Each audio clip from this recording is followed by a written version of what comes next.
Telak, Bima Arya skakmat Anies Baswedan dengan aksi jogging bareng Ganjar Pranowo. Beri serangan balik, sindir pemimpin konsisten. Oh, yang ono sering ibu nggak masuk ya Pak? Hahaha. Orang Indonesia suka olahraga. Yap.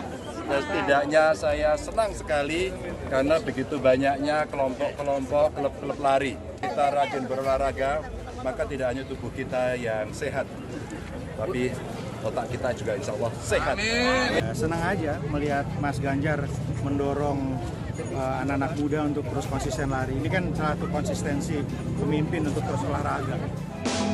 Dan saya temui mereka bukan untuk selfie dan diposting di pagi hari. Bukan.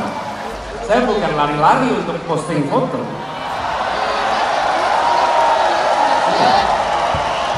Saya lagi mendengarkan suara mereka. Tadi pagi waktu lari, ya, kawan saya sempat sedikit diskusi dengan Mas Ganjar. Mitos seperti para pencinta Bung Karno yang mungkin menganggap bahwa Bung Karno saat ini masih bersembunyi di suatu tempat karena saking cintanya pada Bung Karno, legasinya panjang gitu. Persepsi banjir kiriman harus diluruskan. Apa betul kiriman itu masih terjadi dan seberapa besar menyumbang itu? Nah, makanya kemarin kita menyusuri itu dari mulai hulu ke hilir, dari Bogor, Depok sampai Jakarta. Jadi menurut saya bagus ya, sesekali misalnya Pak Gubernur atau Pak Wagub ikut bersama-sama kita. Boleh, saya mau ngulang lagi tuh. Kalau mereka siap ya, kita ngalun lagi, kita menyusuri lagi Ciliwung ya, nggak usah dari Bogor lah, nggak apa-apa.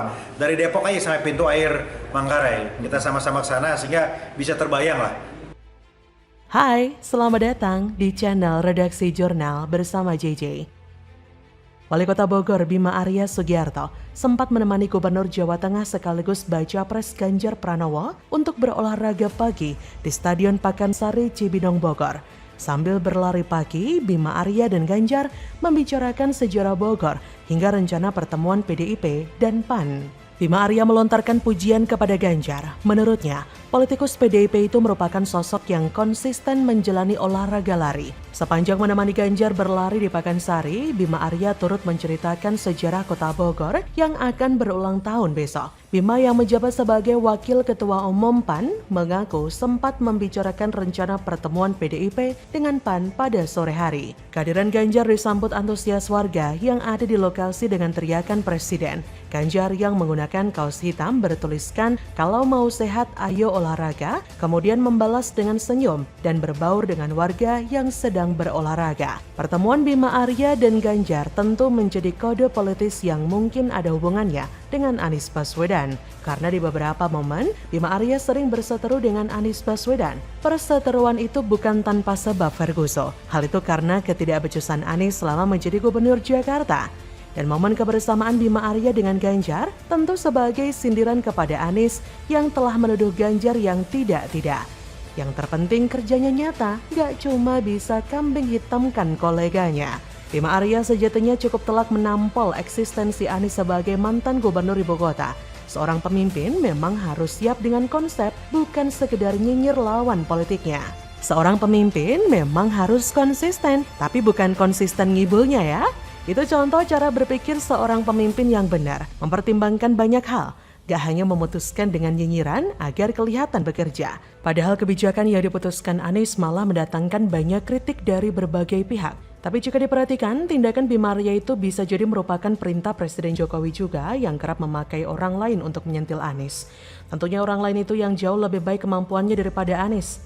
Memperlihatkan ini loh pemimpin daerah yang bisa dijadikan contoh teladan yang benar-benar bisa kerja. Wali Kota Bogor Bima Arya merupakan satu orang yang dijadikan Presiden Jokowi sebagai simbol sentilan kepada Anies yang tidak membuat ulah dengan menghujat, menyindir pemimpin daerah atau lawan politiknya. Sebelumnya, Anies menyindir soal lari pagi. Ini jelas dong mau menyindir satu capres bernama Ganjar Pranowo. Anies memang suka munafik karena dulu Sandiaga Uno sebagai Wakil Gubernur DKI kan kerap kali lari pagi seminggu sekali di balai kota.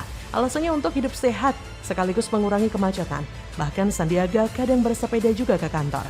Anies pun juga kerap melakukan olahraga sepeda bukan? Dulu Anies gak ributin lari paginya Sandi, tapi kenapa hari ini mempermasalahkan lari pagi? Bukankah itu namanya munafik? Anies lomba lari jelas kalah, tapi kalau lomba keliling Indonesia pakai pesawat jet pribadi pastilah menang telak. Dan satu yang paling hebat, Anies akan jadi yang paling hebat kalau lomba lari dari masalah. Lari dari tanggung jawab adalah spesialisasi Anies. Untuk Keruk Sungai saja harus digugat warga dan dihukum pengadilan dulu. Kalau nggak gitu dia mungkin nggak bakal kerjakan. Masih ingat kan? Anies pernah menyalahkan kota Bogor, banjir Jakarta adalah akibat dari banjir kiriman dari Bogor, yang otomatis menyalahkan daerahnya. Bima Arya pun dulu sempat berang. Dan kalau Anies ini cuma jago adu gagasan tapi nggak ada implementasinya ya sama saja bohong. Anies ini memang terkenal pemuja gagasan. Dia lebih mementingkan kekuatan kata-kata dan gagasan ketimbang kerja. Jangan pernah meremehkan kekuatan kata-kata. Begitu kata Anies. Tapi bukannya dianggap pintar, malah jadi lelucon dan tertawaan publik. Jadi bagaimana menurut Anda?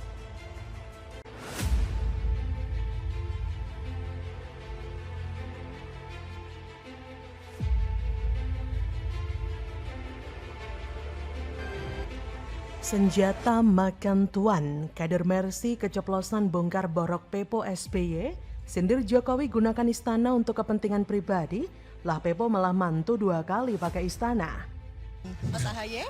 Dan untuk notes nih, Mas Ahaye dan Mas Ibas, itu Mas Ahaye waktu itu menikah sama Mbak Anissa dan Mas Ibas menikah dengan Mbak Alia, itu sama-sama di Istana Presiden kalau nggak salah ya. Di Bogor dan di Cipanas. Mungkin bisa kasih kesan-kesan Mas. Iya, dengan elit-elit politik dalam sejarah kita.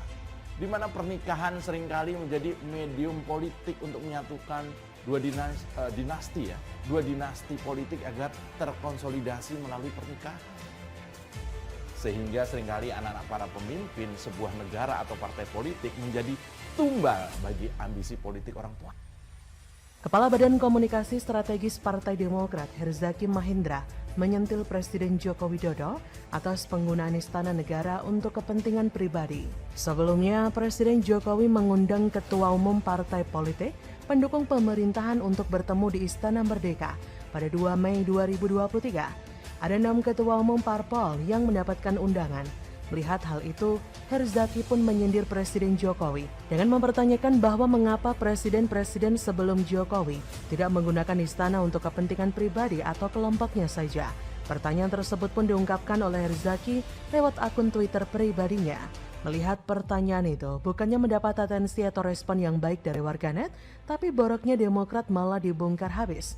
Terutama boroknya Susilo Bambang Yudhoyono atau SBY. Banyak netizen yang justru mengungkapkan fakta bahwa hanya di era SBY lah istana digunakan untuk kepentingan pribadi SBY, terutama di pernikahan kedua anaknya. Edi Baskoro Yudhoyono dan Siti Ruby Alia Rajasa melangsungkan akad nikah di Istana Cipanas 24 November 2011 lalu.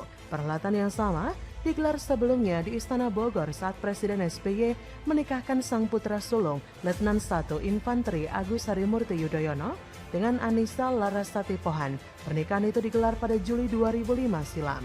Jadi, pertanyaan Herzaki ini justru menjadi bumerang bagi SBY itu sendiri. Niatnya mau mempermalukan dan menjatuhkan pamor Jokowi, tapi ternyata Pepo lah yang namanya semakin anjlok.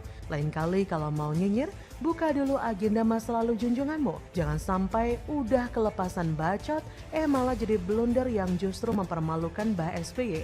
Dan ternyata 3 kali menikahkan sang anak, tapi Presiden Jokowi tidak pernah memakai istana untuk pesta pernikahan. Padahal kalau mau sih Istana Bogor itu megah, gratis pulang nggak bayar. Kualitas kader Partai Demokrat ya seperti ini, nggak paham sejarah parpolnya sendiri. Kebanyakan minum Kiranti jadi kelewat pinternya. Nih tadi pengen menyinyiri penguasa sekarang, tapi malah nampol muka junjungannya sendiri. Minim literasi, so aksi. Kasian sebenarnya ya sama kader-kader Mercy. Setiap nge-tweet yang komentar nusuk semua. Kalau nggak kuat akhirnya main blokir kayak partainya. Rasanya sulit bagi saya untuk tidak ikut-ikutan mengomentari nyinyiran dari para kaum sempak yang bau lendir terhadap setiap keputusan Jokowi. Maka dari itu jangan memelihara bego, karena bego itu cepat bertumbuh. Sudahlah Herzaki, jika mau kritik yang baik, jangan terlalu lucu. Jangan kaitkan apapun dalam politik. Indonesia butuh politisi yang bersih, bukan yang memelihara bego. Ini adalah sebuah kelucuan yang hakiki, jangan lucu dong. Masa kader partai sekelas Demokrat nggak ada kedewasaan dan sikap elegansi, kok malah terpancing dan membesarkan isu murahan yang melenceng dari substansi apa yang ia bahas? Pak SBY mungkin yang nantinya akan membuat partai Anda hancur, tidak hanya politik dinasti yang menghambat laju karir politik kader yang sebetulnya kompeten, tapi juga kader-kader yang ngomongannya itu nggak bisa dijaga. Orang macam Maher Zaki juga Andi Arief itu bukannya membuat publik bersimpati kepada Mercy dan AHY, tapi justru makin enak. Seyogyanya banyak masyarakat yang simpati dengan SBY dan AHY, karena seolah dikudeta oleh orang yang tidak pernah berkeringat di Demokrat dulu. Namun sejauh ini, masyarakat justru terlihat senang, seolah-olah merasa SBY pantas mendapatkan hal itu oleh sebab dosa masa lalu yang pernah dilakukan.